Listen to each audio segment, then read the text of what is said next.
কৃষক তার জীবনের সর্বশ্রেষ্ঠ ফসল ধান ঘরে তুলছেন। এ ধান এদেশের সবার পেটে অন্ন যোগাবে। আমাদের দেশের আনাচে কানাচে ছড়িয়ে থাকা কৃষক, তারা ফসল ফলায়।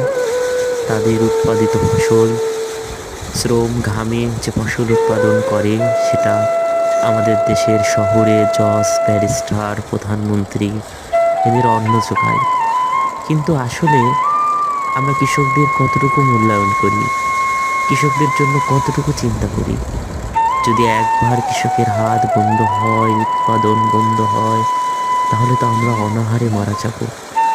আমরা এটা জেনেও বুঝেও তারপরেও কৃষকদের সম্মান দিই না, কৃষকদেরকে নিয়ে গর্ব করি না। কৃষক